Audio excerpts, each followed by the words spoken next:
We recently ended up hearing from Ezra Miller for the first time after all the incidents that started close to a year ago. But shockingly enough, the response to finally say something or do something about their actions is only because of, believe it or not any remorse or guilt or anything.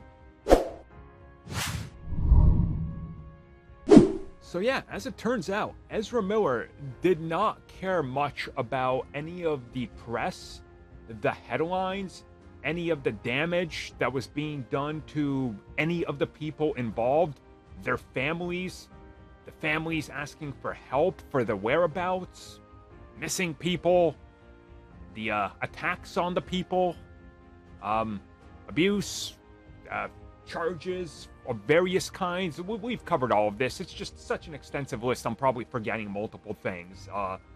Personal attacks, whatever. None of that apparently mattered. Ezra Miller did not care about any of that. They instead only wanted to focus on, well, staying under the radar. And according to new reports, again, this all originated from a report that was put out there by the Hollywood Reporter that then got picked up and more got added to it by other outlets. The only reason that they decided to finally say something was because of the potential danger of something happening with the Flash or them jeopardizing their career.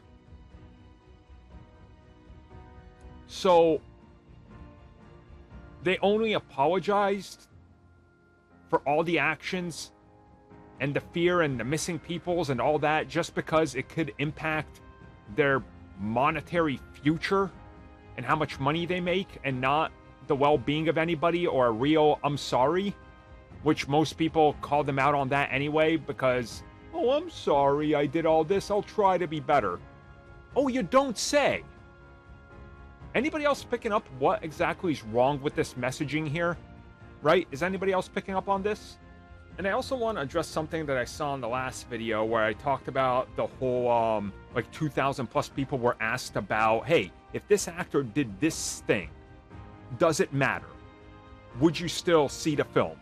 And then as it got worse, people were like, no, cancel that film. And people were like, well, maybe they should have made it clear that this is the Flash. So are you telling me, you're sitting there telling me that your choice on allowing a film to play in theaters is all dependent on if it's comic book related and if it's something that you're into, that you like, that might feature the return of Batfleck? That's what's important, everybody. So if it means Batfleck is back, it's okay. Let the Predator run wild. It's cool.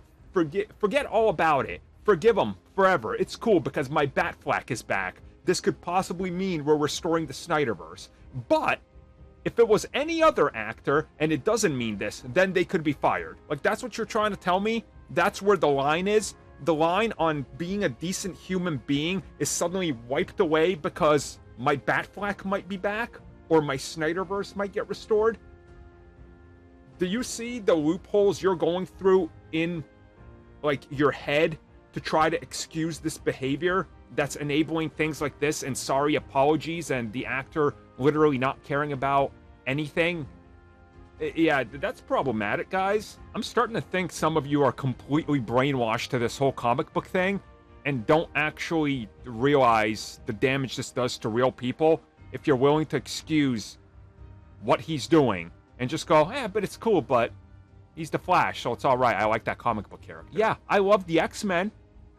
I wasn't excusing what Bryan Singer was doing.